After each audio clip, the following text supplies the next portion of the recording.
Hello, beautiful spiritual beings. It's B from Being Blissfully Zen. You've been led here for a reason, since there are no accidents in life. Welcome to my channel, and may you open up to your full spiritual potential now. Today we explore boundary setting through a bakery story. Beth, a compassionate owner, local employer, and an empath. And Tara, a bubbly new employee whose desire to belong tests these boundaries. This story reflects real scenarios in work and life, care, growth, and the need for clear rules to protect people and the business.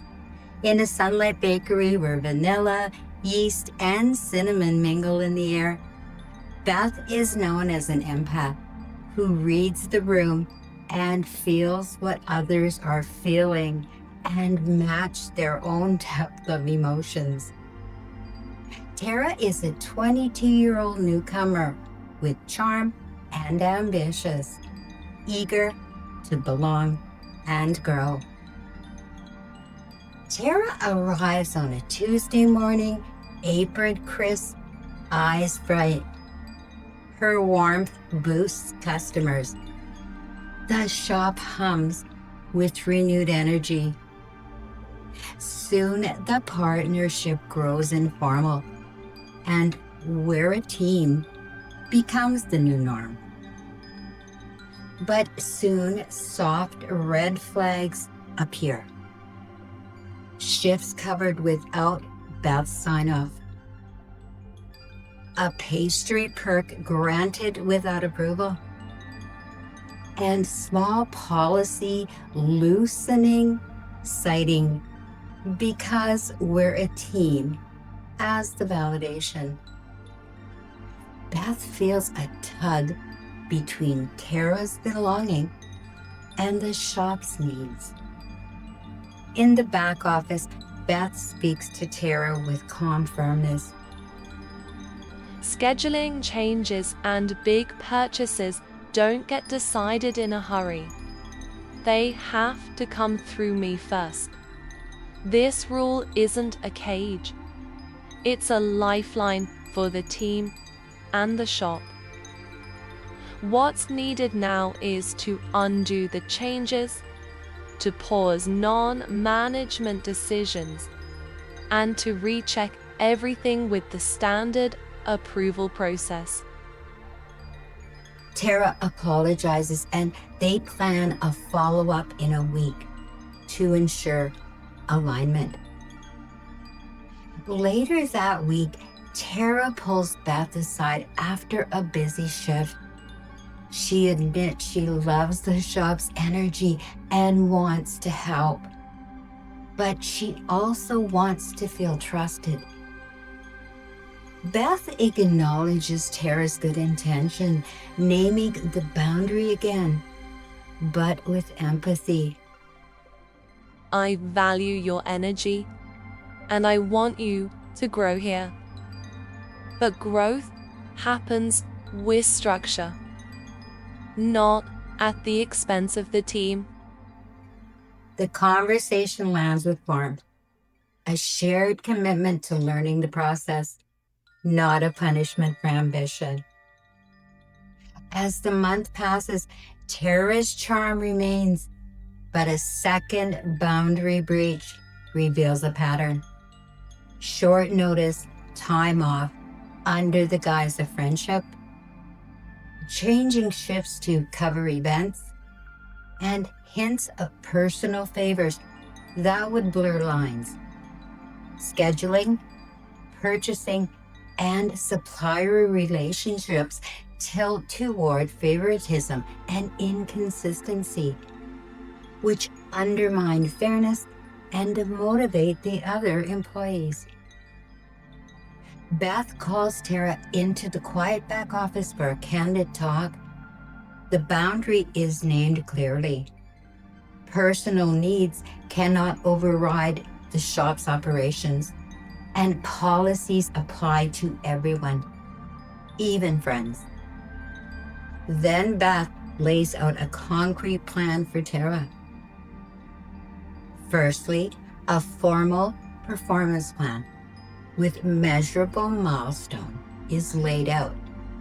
Timeliness, the adherence to approvals, and transparent communication. Second, a strict timeline for improvement, 30 to 60 days, with weekly check-ins.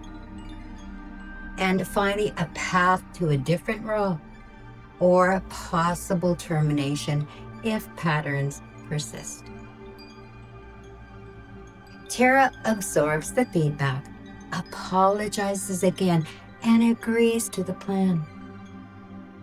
The mood shifts to determined collaboration rather than defensiveness, signaling both care and leadership can coexist.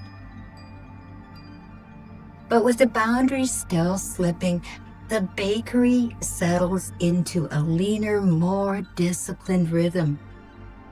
Beth feels the ache of ending a mentor-like relationship while fearing for Tara's future. She has to weigh the risk of continuing a relationship that could undermine the shop's integrity against her concern for Tara's growth. But in the final, she had a conversation, and Beth delivered the verdict with warmth, tempered by seriousness. The full-time role cannot continue in its current form, Tara. Reliability and adherence to our shop policies are non-negotiable. This isn't about punishment. It's about protecting the shop, the staff, and your own development. What followed was a formal termination of the full-time position, a structured transition, and referrals to help Tara find a path within established boundaries. Tara receives the news with polite acceptance, and Beth offers support through the transition, including references and a listening ear. After the news, Tara sits alone in the break room, processing. She reflects on what she learned about boundaries, teamwork, and personal boundaries in her workplace. A closing thought from Tara's perspective, how she hopes that she can apply these lessons in future roles, which adds emotional depth and resilience to her personal journey as she walks out of the door for the final time. The bakery returns to its steady cadence. A new hire steps into the morning shifts. The ovens sing again in their predictable rhythm. Beth moves through the space with a quiet ache. Parting weighs on her, but she's grateful for the clarity that boundary setting brings. She reflects on the lessons. Boundaries are not barriers to care. They are safeguards for well-being, staff, and the business. Empathy and leadership can coexist when the boundaries are clear. Caring for yourself and the shop creates a healthier path for growth, even when partings become necessary. Empathy binds hearts and sustains Beth's business, but without clear boundaries, it can blur lines and undermine care. Beth learns that boundary setting is an act of self-care and business leadership. Growth and kindness can coexist through steady boundaries that protect well-being, relationships, and the integrity of the work you're building. I hope that you enjoyed this story of crossing boundaries on friendship and business.